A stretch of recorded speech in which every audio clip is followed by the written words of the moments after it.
Assalamualaikum warahmatullahi wabarakatuh. Salam sejahtera buat kita semua. Salam, Namo Swastiastu, Namo Buddhaya, salam kebajikan.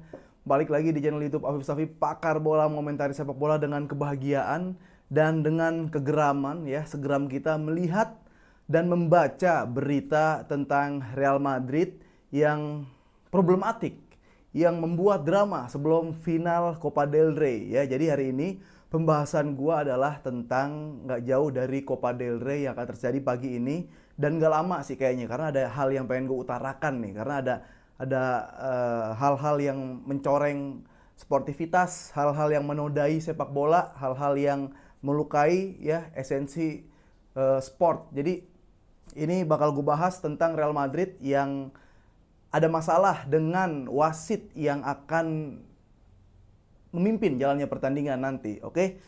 Jadi ada beberapa pihak, ada Real Madrid, ada RFEF pasti, dan ada Javier Tebas, dan ada pihak wasit ya. Kalau Barcelonanya diem aja nih. Tapi nanti gue juga akan prediksikan pertandingan antara Real Madrid-Barcelona tentunya. Ini berlangsung di Sevilla ya, masih di kota-kota Madrid juga.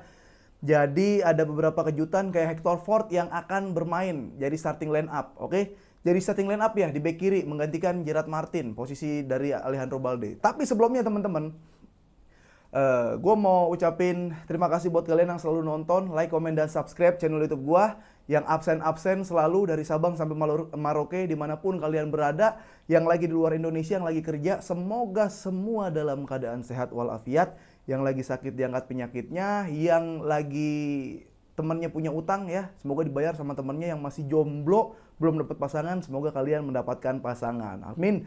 Dan gue mau ngingetin sekali lagi buat kalian juga yang lagi nonton video ini tapi belum subscribe, ayolah jadi Karbolmania, kita temenan di sini bareng-bareng, kita diskusi, kita berargumen, kita berpendapat ya. Jadi karena Karbolmania ini ya bukan cuma lu dengerin gue, tapi gue juga bakal dengerin kalian. Nah, langsung aja, ini ketika kasusnya muncul, masalah ini muncul, fenomena ini muncul, itu beda banget terlihatnya ya respon masyarakat ketika gue lempar di Twitter seperti apa, di X seperti apa, di Instagram seperti apa, dan sudah pasti di TikTok seperti apa ya. Jadi masalah ini tentang, gue kasih tahu dulu, mungkin ada kalian juga yang belum tahu masalahnya apa. Jadi ada wasit yang udah ditunjuk dari jauh-jauh hari untuk memimpin laga final Copa del Rey Madrid-Barcelona. Nah, ada beberapa video setelah itu tentang wasit tersebut yang sekiranya ya menggiring opini buat narasi untuk menghujat wasit tersebut dengan cara kayak wasitnya ini nggak adil, wasitnya ini nggak profesional, wasitnya bahkan cenderung pencuri. Ya, jadi di Real Madrid TV ya, di official, di media-media, wasit ini selalu di framing bahwa si pencuri.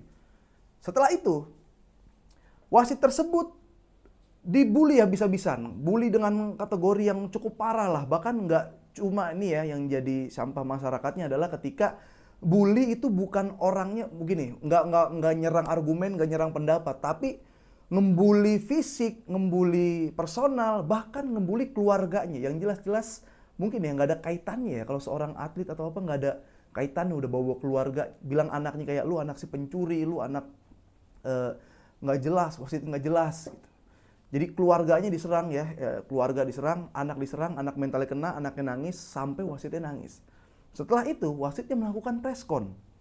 Wasit melakukan preskon, dia ya nggak bisa memendung air mata, nggak bisa memendung tangisan.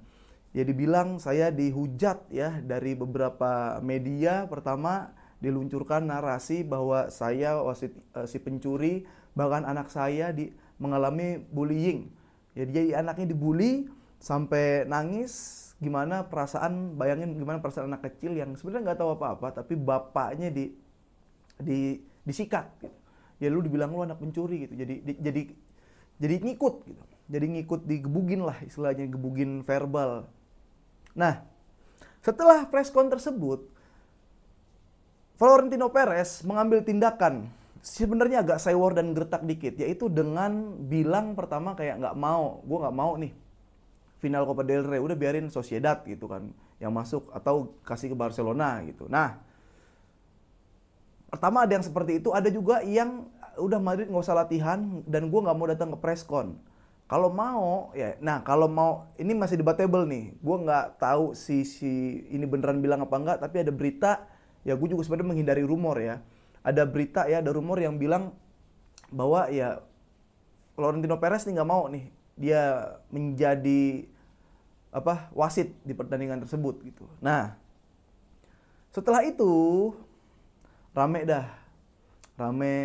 Mundo Deportivo nge-upload, Fabrizio Romano nge-upload, banyak semua media-media pada speak up gitu. Bahkan wasit juga speak up kayak, lihat aja gue bakal buat rekor, gue bakal ngasih tahu ke dunia itu yang sebenarnya nggak perlu kalau gue nih adil.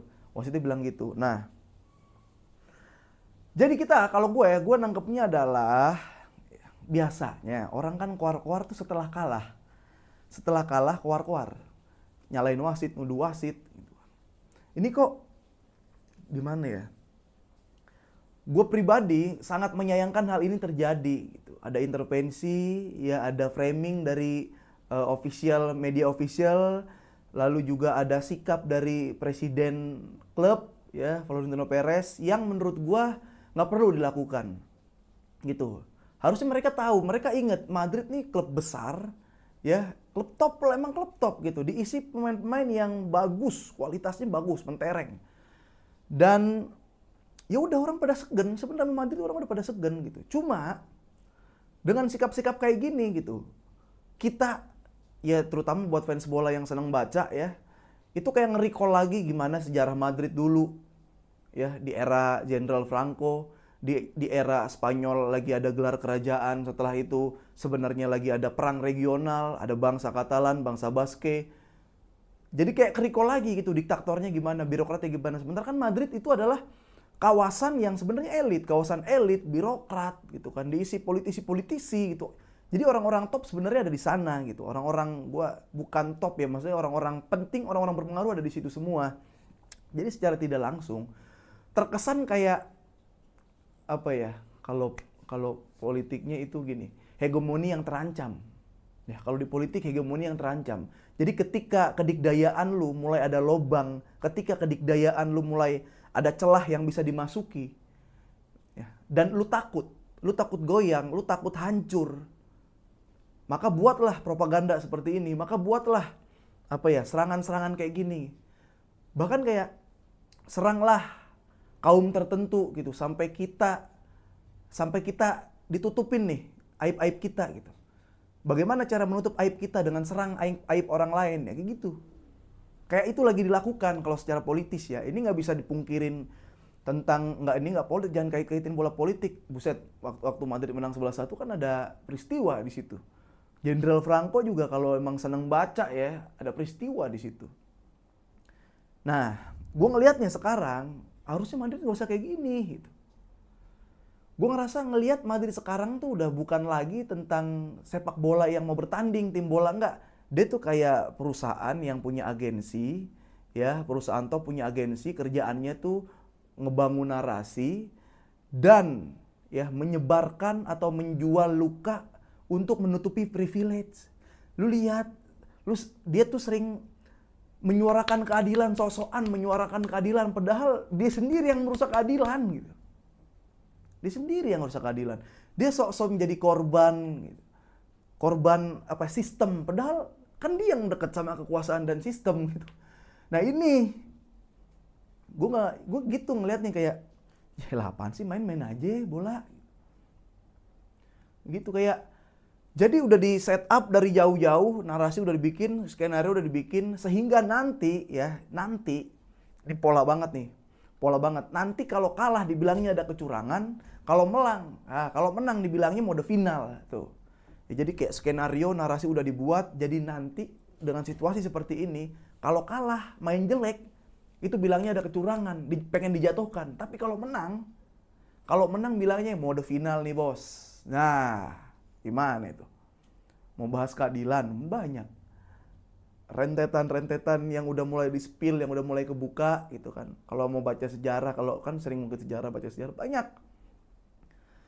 Nah, seru banget nih sebenarnya kalau dibahas ke politik, seru banget. Sebenarnya kalau dibahas ke politik dengan situasi seperti ini, ibaratnya kan ini kayak kekuasaan lagi mau semena-mena nih, kekuasaan lagi bikin panggung ya, bikin panggung. Wah ini gua tersangkanya sebenarnya korban yang paling suci gitu. Dia lagi mau bikin panggung dan sebenarnya ini fungsi check and balance ya. Sebenarnya ini fungsi Barcelona sih. Gue nggak tahu ya. Coba aja gue ketika ada di Barcelona pas momen ini gitu. Gue mau ngerasain gimana sih atmosfernya nih di match maupun sebelum match atau nanti after match. Karena ini kayak rezim berkuasa terus semena-mena. Jadi fungsi check and balance-nya itu oposisi.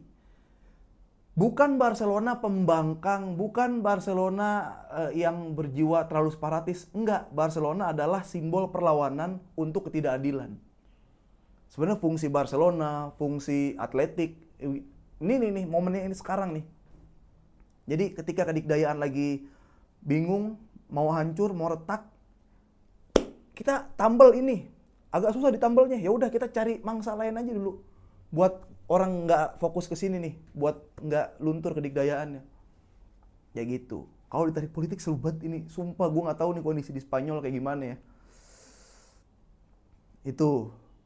Jadi ini fungsi nih. Barcelona sebenarnya kalau mau nunjukin, oke kita rakyatnya nih, gitu. Kita bersatu, ayo masyarakat.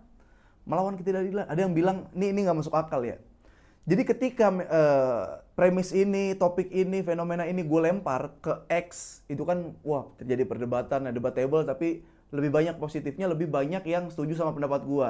Gue lempar ke Instagram, makin banyak orang yang setuju dengan ketidakadilan Madrid ya, kayak Mundo Deportivo juga pada upload, media-media gede juga udah pada upload. Tapi ketika gue lempar ke TikTok, ya boro-boro mau setuju apa enggak, dia kagak tahu. Orang-orang juga tahu, gue ngomong apa dia kagak tahu. Gue ngomong apa, ini orang lagi bahas apa, topik apa, dia nggak tahu. Tahunya entar malam mau main dan bakal remontada kayak gitu. Nggak tahu beritanya nggak masuk kali ke TikTok. Walaupun ada tuh di FYP kan TikTok wasit yang sampai nangis gitu. Nangis sih kalau gue sampai dihujat keluarga. Sebenarnya banyak ya kan. Apalagi lu lihat orang-orang netizen, udahlah nggak usah dibahas. Nah gue ngeliatnya kayak gitu. Jadi dia udah nge-set up dari jauh-jauh hari, ngelihat 2 match nih Barcelona lagi bagus, walaupun sekarang sebenarnya tinggal dipelajarin offside trap, sama lebih sabar atau nggak usah idealis mau nyerang deh, pragmatis aja, bertahan defense, parkir tronton, parkir kapal tanker, nggak apa-apa, lu bisa menang lawan Barcelona. Barcelona kan bukan tim yang nggak bisa dikalahin. Cuma dengan kejadian seperti ini, seakan kayak udah nge-set up dari jauh-jauh hari, sehingga itu yang tadi keluarnya adalah ketika kalah dan main jelek nanti bilangnya kita mau dijatuhkan atau kita ini korban dari ketidakadilan wasit gitu. Tapi pas menang, mode final itu. Adalah intrik-intrik politiknya lah. Itu kan daerah politis juga. Barcelona Madrid daerah politis juga. Nah, ya kayak gitu tuh. Kayak gimana lah menurut kalian coba dengan situasi sekarang ya. Terus gini, gue posting, gue lupa nih di TikTok apa di Instagram ya. Oh di Instagram. Di Instagram gue posting tentang, gue kan ambil sumber-sumbernya Mundo Deportivo, media-media luar yang kredibel. Gue ambil, gue potong, gue kasih caption. Semua pada setuju. Bahkan bukan fans Barca juga kayak sebel gitu ngelihat fenomena ini. Gitu. Sebel. Ada satu komen yang bilang, Cie lagi belain temennya yang nangis. Maksudnya tuh teman yang nangis lagi belain wasit gitu. Gue dianggap kayak Cie fans Barcelona lagi ngebela wasit. Dasar fans Negreria gitu. Yang pertama. Terus gue lihat fotonya ada mukanya. Foto profile picture-nya ada mukanya. Karena gue ngerasa komen-komen kayak gini itu adanya di TikTok doang. Ada di TikTok dan juga di TikTok itu pakai akun alter. Mukanya muka kartun atau mukanya tuh anime atau belum justru nggak jelas fotonya apa, tapi kalau dibales atau ada yang respon langsung akun tidak ditemukan, akun not found. Terus gue bales, gue bukan ngembela wasit dan gue bukan ngerasa wasit itu teman Barcelona gitu. Yang gue bela adalah orang-orang yang tertindas dengan ketidakadilan tertindas dengan orang-orang tolol yang ngebully sampai keluarga bahkan anak. Kayak gitu. Sampai sekarang belum balas sih. Karena balasan lainnya kayak, tadinya gue, lalu baca sendiri deh. Kayak gitu. Kayak orang-orang out of topic sih yang ntar kalau dibalas bilang, baperan lu. Bukan baper, lu nyambung gak diajak ngobrol? Begitu, lu nyambung gak diajak diskusi? Ntar tarik-tarik, Barcelona 2009 gimana ya? Barcelona 2009, buktiin. Lihat juga leg satunya. Eto'o nggak offside, Thierry Henry jatuh, Michael Ballack handsball. Kayak gitu luput. Handsball itu kan krusial semua. Eto'o udah deket banget sama kiper. Henry offside udah deket banget sama kiper. Ballack kalau penalti berubah skor kalau gol. Nah, kayak gitu-gitu luput.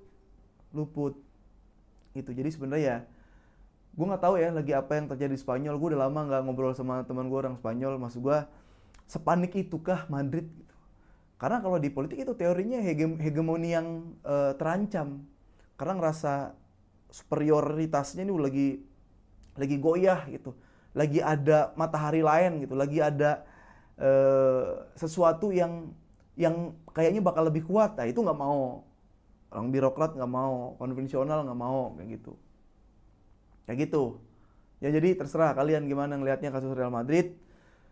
Final Liga Champions ya sebenarnya susah diprediksi. Wangsitnya ya ada lagi yang udah gue masih sama sih. Kalau Madrid mau pragmatis, sabar dan idealisnya dihilangin untuk menyerang, tapi dia bertahan parkir tank bahkan lebih dalam dari kemarin lawan Barcelona, Mallorca, bisa itu bisa banget menang.